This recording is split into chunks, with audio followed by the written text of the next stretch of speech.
Passadas as festividades juninas, a previsão é de muito trabalho na Câmara. 2 medidas provisórias e 2 projetos de lei com urgência estão na pauta do plenário. Deputados discutem a defasagem dos valores repassados pela Caixa Econômica Federal aos agentes lotéricos. E esta edição destaca também: punição a policiais envolvidos em prática de tortura ficará mais branda. É o que prevê decisão da Comissão de Segurança Pública. Fundo Nacional Pro Leitura em análise na Câmara é tema de debate na maior feira literária do país.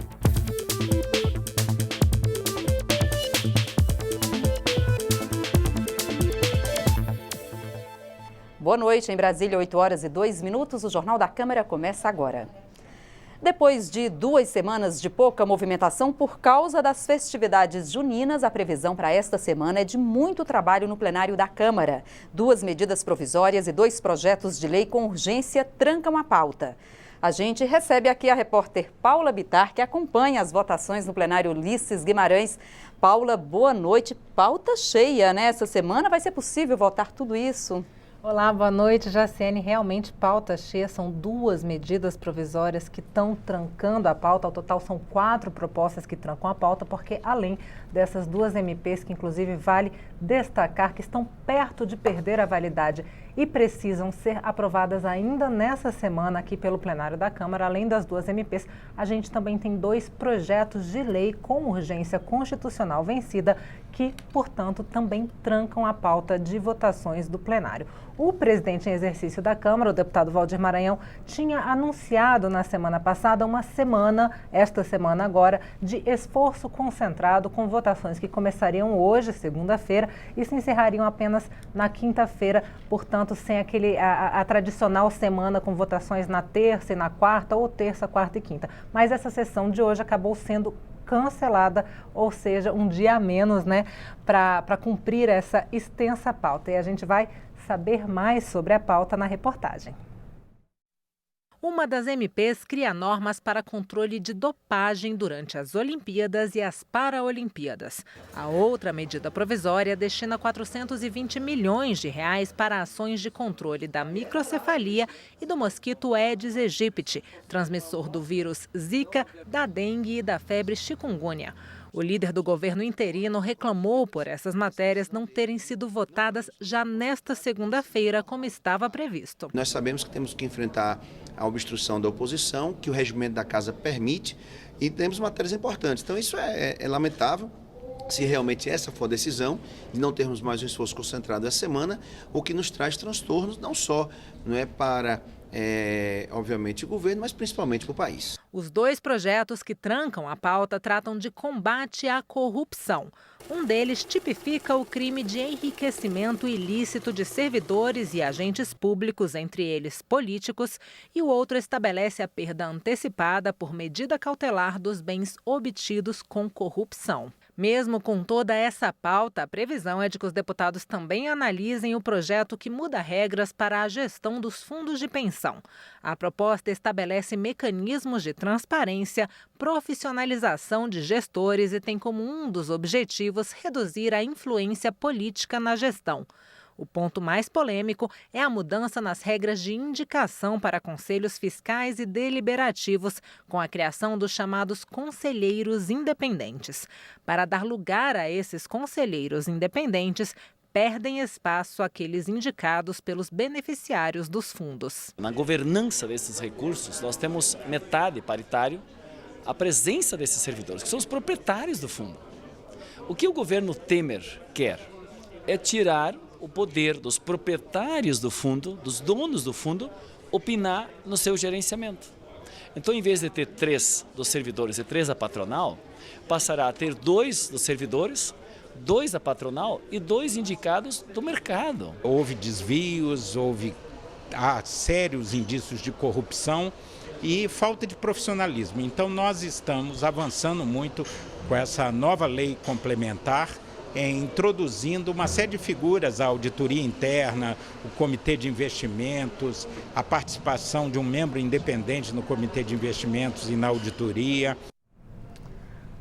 Paula, essa proposta dos fundos de pensão ainda promete muita polêmica. Nada de acordo para votar essa proposta? Por enquanto não, justamente por conta do que a gente comentou ali por alto na matéria, que é a questão dos conselheiros dos conselhos desses fundos de pensão. De acordo com a proposta, os conselhos deliberativos continuarão tendo 6 integrantes, mas em vez de ser repartido em 3 e 3, serão 2, 2, 2, ou seja, 2 conselheiros independentes, 2 integrantes eleitos por participantes e assistidos e as últimas 2 vagas para indicados pelos patrocinadores. No caso dos conselhos fiscais, aí a gente passa de um número de 4 para 6, também sendo essa divisão de 2, 2, 2. Alguns partidos, principalmente o PT, vem reclamando dessa proposta por dizerem que ao fazer essa mudança, ao fazer essa nova distribuição dentro dos conselhos, aqueles que são os principais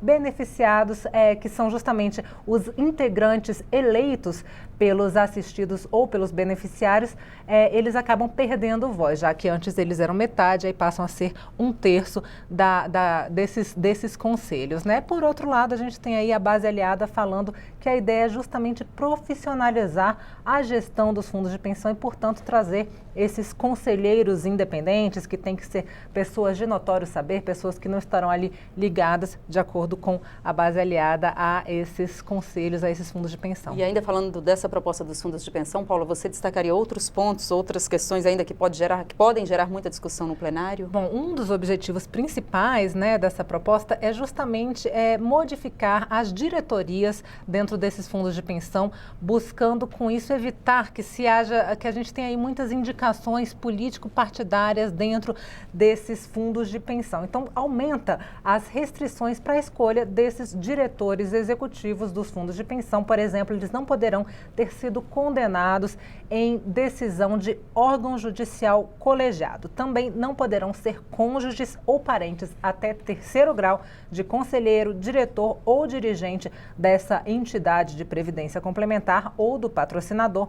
Também não poderão ter feito contratos ou parcerias com a entidade nos últimos 3 anos anteriores à contratação, não poderão ter exercido cargo em comissão ou atividades político-partidárias nos últimos 2 anos antes de serem nomeados como diretores executivos. E aí é justamente isso, tentando colocar mais barreiras para evitar que possa se nomear qualquer pessoa ali para essa direção dos fundos de pensão. Político, né, desses fundos. Exatamente, exatamente. E tudo isso, todas essas propostas, só vale lembrar que elas vieram de uma CPI justamente que investigou recursos de desvios dos fundos de pensão. Certo, Paulo, muito obrigada pelas informações. Imagina, boa noite, Jaciene. Boa noite. O deputado Ronaldo Fonseca, relator na Comissão de Constituição e Justiça do recurso apresentado pelo presidente afastado da Câmara, Eduardo Cunha, adiou para amanhã a entrega do parecer. A CCJ informou que, apesar do prazo regimental terminar hoje, na prática, o relatório pode ser entregue até o início da reunião do colegiado marcada para quarta-feira, às 10 da manhã. O deputado Eduardo Cunha tenta reverter a decisão do Conselho de Ética, que pede a cassação de seu mandato. Uma decisão da Comissão de Segurança Pública da Câmara reduz a possibilidade de se afastar ou condenar policiais e outros agentes públicos à perda do cargo pela prática de tortura. Pela proposta, só pode perder o cargo, função ou emprego público o agente que tiver sido condenado a mais de 4 anos de prisão.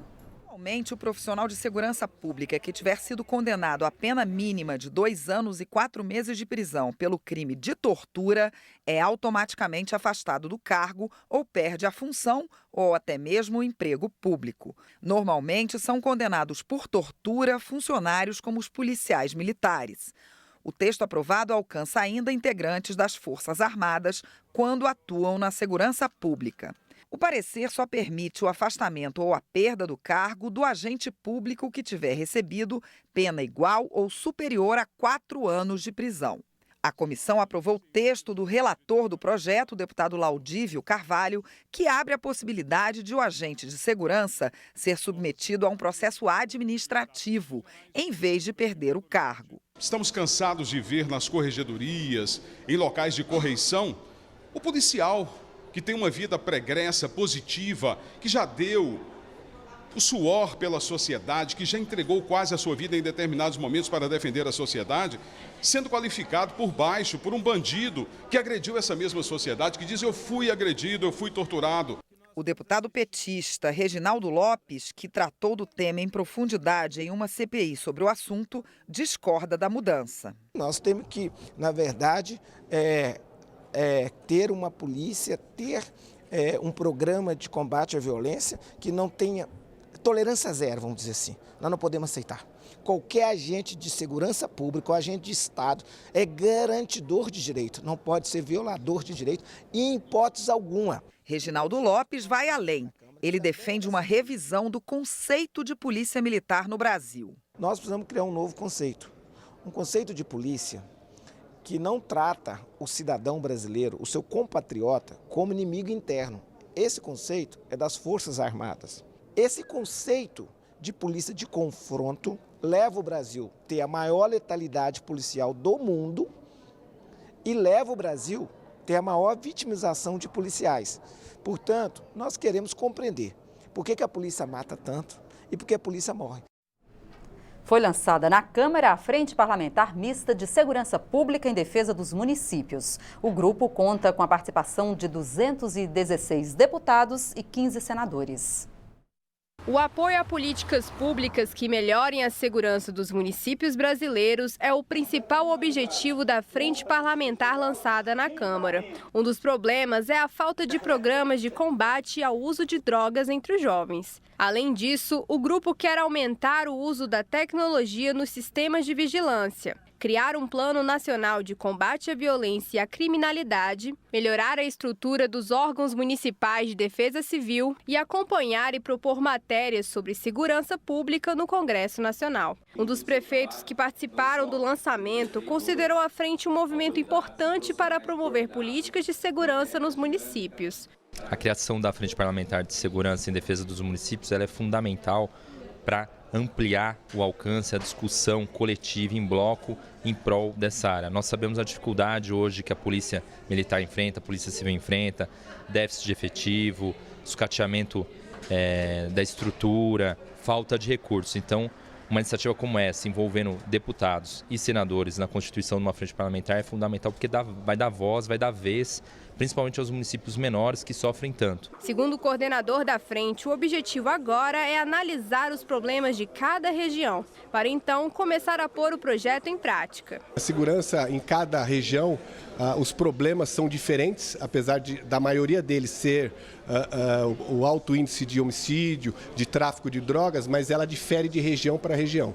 Então vão ter várias reuniões técnicas por região, mapeando as prioridades de cada região e aí sim trazer para Brasília propostas de projeto de lei que possa facilitar e tirar esses gargalos que atingem todos os municípios brasileiros. O presidente interino da República, Michel Temer, sancionou a lei que regulamenta o mandado de injunção. Este instrumento serve para pedir na Justiça que o poder público crie regras para o exercício de um determinado direito previsto na Constituição. Uma novidade da lei é que agora o Judiciário pode fixar um prazo para isso. A Constituição de 1988 ampliou o direito dos brasileiros em várias questões, mas muitos destes direitos foram colocados como objetivos a serem alcançados, não sendo determinado como eles seriam garantidos. Por exemplo, a Constituição prevê o direito de o servidor público fazer greve, mas não disse quais regras deveriam ser respeitadas no exercício da greve. Prevê também o direito à saúde, mas muitas pessoas só são atendidas por causa de uma decisão judicial. Para preencher este vazio, a Constituição prevê o chamado mandado de injunção. O detentor de um direito, seja pessoa física ou associação, pode pedir na Justiça para que o poder competente discipline determinada norma prevista na Constituição. Mas faltava uma lei para regulamentar o próprio mandado de injunção. Somente agora, quase 28 anos depois de promulgada a Constituição, o presidente interino Michel Temer sancionou a lei que cria as regras para os cidadãos exercerem o mandado de injunção. O deputado Vicente Cândido foi o relator do projeto na Câmara. O parlamentar explica como o direito será garantido. Um dos quesitos que nós colocamos na lei é que, em tendo a demanda, o Poder Judiciário comunica ao Poder Legislativo ou o órgão normatizador, que às vezes é o próprio Poder Executivo, para editar a norma sobre aquela questão e dá prazo. Se ele não editar naquele prazo, o Poder Judiciário vai fazer o julgamento, a revelia do Poder Legislativo e vai dar o direito àquela categoria ou àquela pessoa. Então nós colocamos limites, prazos para que isso aconteça. Antes ficava a norma aberta e muitas das vezes o juiz não tinha parâmetro para julgar, ficava muito mais difícil. E você vai ver depois do intervalo, deputados discutem a defasagem dos valores repassados pela Caixa Econômica Federal aos agentes lotéricos. E você vai ver também. Fundo Nacional Pro Leitura em análise na Câmara é tema de debate na maior feira literária do país. A gente volta já.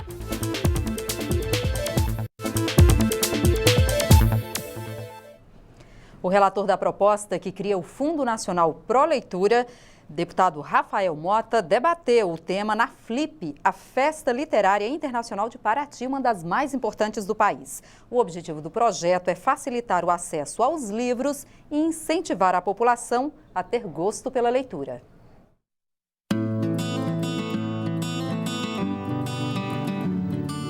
Há 14 anos, Paraty, no litoral do Rio de Janeiro, se transformou no destino de quem gosta de livros.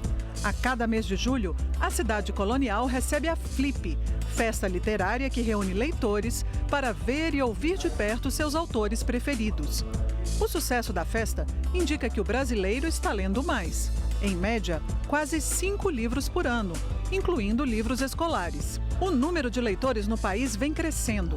Em 2011, eram 46% da população. E em 2016, são 52%. Ou seja, metade dos brasileiros já lê com alguma frequência. E a outra metade? O brasileiro lê muito ou lê pouco?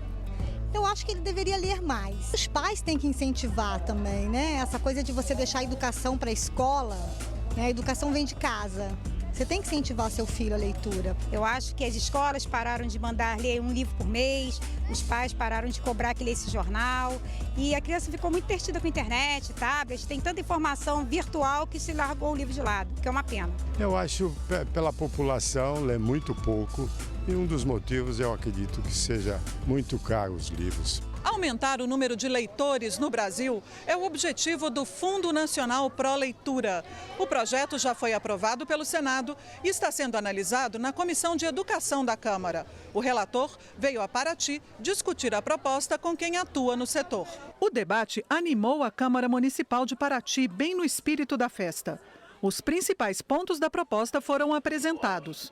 Os recursos viriam do Tesouro Nacional e de doações. Seria criado um conselho para decidir quais projetos seriam aprovados e para avaliar a aplicação do dinheiro.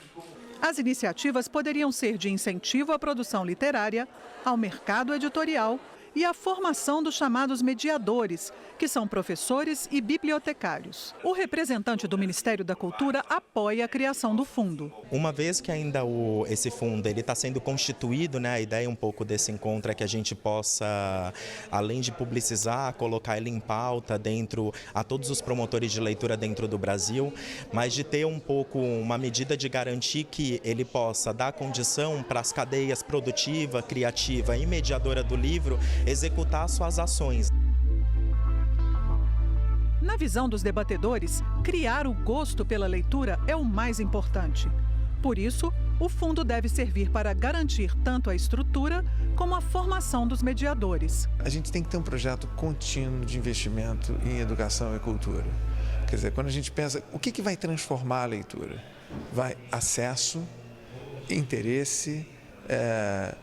Então você, por exemplo, tem um projeto de bibliotecas comunitárias e bibliotecas escolares permanente, né, de formação, e não é só acervo, não é só a construção da biblioteca em si, mas são as pessoas que trabalham lá, são os projetos que estão envolvidos, a maneira que você tem de atrair a comunidade para estar presente. Esse fundo, ele vem auxiliar o trabalho que já é desenvolvido dentro dessas bibliotecas, que na sua maioria estão em localidades onde o Estado não tem atuação, não tem braço para chegar ainda.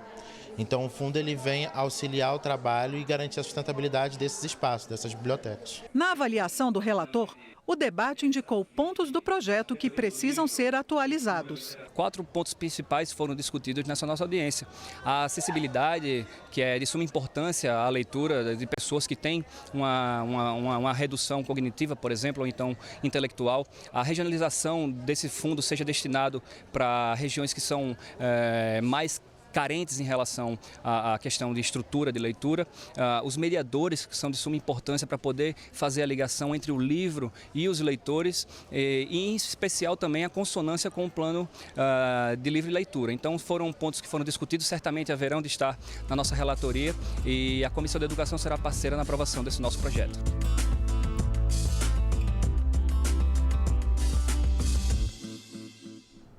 Depois da Comissão de Educação, o projeto que cria o Fundo Nacional Pro Leitura precisa ser aprovado pelas comissões de Cultura, de Finanças e Tributação e de Constituição e Justiça. Deputados da Subcomissão Especial do Plano Nacional do Desporto realizaram uma mesa redonda para debater maneiras de valorizar o esporte dentro das escolas. A intenção da subcomissão do Plano Nacional de Desporto é apresentar ao Ministério dos Esportes um texto correspondente ao que foi o Plano Nacional de Educação, só que voltado especificamente para esta área.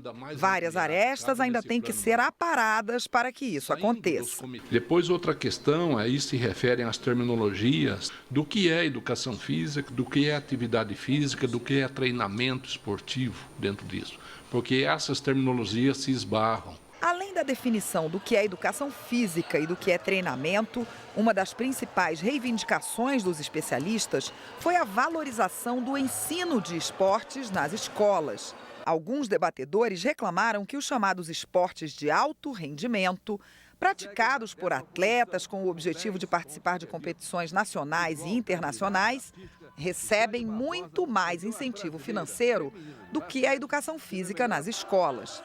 Educação física esta, que em todo o mundo é a base para o nascimento de bons atletas. Quanto mais eventos as crianças tiverem durante o ano letivo, melhor. Mais possibilidade de participação, mais possibilidade de treinos, e isso estimula cada vez mais as crianças a participarem. 10% dos recursos da Lei Agnello Piva não é suficiente. Enquanto o alto rendimento recebe 85%. Acho que há avanços aqui na questão de acabar com essa dicotomia entre esporte educacional, esporte social e esporte de rendimento. Nós sofremos nas últimas décadas muito com essa questão de como se o esporte de rendimento fosse excludente. Eu acho que tem como você trabalhar de tal forma a que um complemente o outro sem que haja uma sobreposição. Enquanto não é aprovada uma política que valorize a educação física no país de maneira geral, alguns programas voltados para públicos específicos mostram que o investimento dá resultados. Hoje nós atendemos a 21 mil crianças e adolescentes no país inteiro, todas elas em situação de vulnerabilidade social. E esse programa é a vertente militar do programa Segundo Tempo do Ministério do Esporte. Então, um programa muito bonito e está fazendo a diferença na vida de muitas crianças. Eu percebo que, às vezes, no esporte é isso. Pensam que é só diversão, brincadeira, e não. É formação, é iniciação, contribui com o caráter desse jovem que se tornará um homem, uma mulher. A criatividade do brasileiro faz com que cada vez mais modalidades esportivas ganhem o mundo. E atletas de esportes até há pouco tempo considerados lazer se sobressaiam no cenário internacional. O futsal está entre os 10, o surf está entre os 10, o skate é um fenômeno social. Antigamente a gente ia para a escola, via só garotos com bola. Hoje você vê moleques com skate. Qual a atenção para esse segmento? Os próximos passos era provocar essas pessoas nessa mesa redonda, nessa audiência pública, para que elas retornem dentro das suas instituições e venham, por intermédio de um portal dentro da E-Democracia, possam, da Câmara, sugerir e colocar aqui à disposição tudo o que foi dito aqui. As comissões de Desenvolvimento Social, de Fiscalização e Controle, de Finanças e Tributação realizaram audiência pública para debater a defasagem dos valores repassados pela Caixa Econômica Federal aos agentes lotéricos. De acordo com a Caixa Econômica Federal, são mais de 13 mil lotéricas espalhadas pelo país. Elas funcionam como uma espécie de banco comercial de pequeno porte. O lucro vem do repasse das tarifas cobradas em operações bancárias e de um percentual dos jogos lotéricos realizados, quase 9%. Na audiência pública, representantes do setor alertaram sobre a defasagem das tarifas recebidas pelos serviços prestados. Nós temos defasagem há mais de 14 anos, os índices são repostos inflacionários abaixo da inflação. Esses índices são repassados a cada 2 anos para nós e dentro desses 2 anos eles não acompanham a inflação do período. Eles também cobraram maior rigor da Caixa Econômica Federal em licitações para a contratação de lotéricas. Para Maria Lúcia, que é dona de uma lotérica, é preciso exigir um estudo de viabilidade técnica para não afetar o equilíbrio financeiro do setor. A média de faturamento das lotéricas é de até R$25 mil por mês. Hoje está igual farmácia, na esquina. Eles colocaram correspondente bancário do lado da casa lotérica. Entendeu? Então fica difícil, é concorrente e concorrente. O deputado Valtenir Pereira, da Comissão de Fiscalização e Controle, defende a criação de uma comissão especial para promover a mediação entre os agentes lotéricos e a Caixa Econômica. Para ele, hoje a relação entre as partes é desigual. Para a Caixa Econômica é muito barato ter o lotérico lá na ponta, porque o risco de assalto é do lotérico, ele que tem que bancar o carro forte para poder transportar o dinheiro que não é do lotérico, é da Caixa Econômica Federal, de responsabilidade da Caixa Econômica Federal. Então muitos levam prejuízos. Outra alternativa discutida durante a audiência pública é a aprovação do marco regulatório dos jogos no Brasil. De acordo com o deputado Herculano Passos, da Comissão de Desenvolvimento Econômico, as lotéricas poderiam explorar a atividade em conjunto com a Caixa Econômica Federal, o que geraria maior arrecadação. Propor para que as lotéricas possam trabalhar o jogo de bicho e as maquininhas de caça-níquel, para aumentar a arrecadação, a força das lotéricas e a Caixa Econômica como um todo. O deputado Nelson Marqueselli, membro da Comissão Especial do Marco Regulatório dos Jogos, disse que o relatório está pronto para ser votado pela comissão. O objetivo nosso é regulamentar, o objetivo nosso é criar mais empregos e que haja contribuição para que o governo municipal, estadual e federal usufrua disso. Os jogos estão caminhando, no mês de julho nós devemos votar já nas comissões e virá em agosto para o plenário. O Tribunal Superior Eleitoral lançou nesta segunda-feira o programa de divulgação do resultado das eleições municipais de 2016. O sistema funciona em parceria com diversos órgãos, incluindo a Câmara dos Deputados. Faltam um pouco mais de 3 meses para o eleitor decidir o futuro da cidade onde mora. Mais de 5 mil municípios vão eleger prefeitos e vereadores em outubro. Desde 2006, o Tribunal Superior Eleitoral disponibiliza o software DivulgaCand. O sistema, que funciona em parceria com veículos de imprensa, permite à população acompanhar em tempo real o andamento da eleição em todo o país. Técnicos dos tribunais reuniram a imprensa para discutir como ampliar essa parceria na eleição de 2016. É muito benéfica essa parceria justamente para que haja uma capilaridade maior da Justiça Eleitoral, alcançando todos os interessados em se conhecer o resultado, ainda durante a totalização e após a totalização, conhecendo o resultado final. A Câmara pretende criar um software próprio para fazer essa divulgação. A prioridade é acompanhar os deputados que vão disputar as eleições municipais. Nosso interesse primordial nessa eleição é identificar a eleição de deputados federais. Deputados federais são candidatos a prefeito, vice-prefeito, eventualmente até vereador. Nós vamos acompanhar a situação de cada um. Como o TSE não disponibiliza essa informação, nós pretendemos desenvolver um software próprio para ter essa informação em primeira mão. O primeiro turno das eleições municipais será no próximo dia 2 de outubro e o segundo turno no dia 30. O resultado começa a ser divulgado a partir das 5 horas da tarde do dia da votação. Você sabia que o portal da Câmara tem uma ferramenta exclusiva para quem deseja acompanhar o trabalho dos deputados pela internet? É a Web Câmara, que permite baixar vídeos transmitidos do plenário e das comissões direto para o seu computador ou smartphone. Os brasileiros que já foram tidos como desinteressados ganharam gosto pela discussão política. A internet, especialmente as redes sociais, é hoje uma das principais tribunas desse debate. E o vídeo, uma das ferramentas mais poderosas. Muitas vezes, são trechos de atividades parlamentares escolhidos de acordo com a opinião política do internauta. Para baixar sessões do plenário e reuniões de comissões no portal Câmara dos Deputados, os interessados precisam clicar na barra Atividade Legislativa e, em seguida, abrir a opção Web Câmara. Aqui, eles encontram um vídeo tutorial explicando passo a passo como procurar e baixar mais fácil o conteúdo que lhes interessa. Todos os eventos legislativos de todos os plenários, elas são transmitidos e são inclusive separados por orador.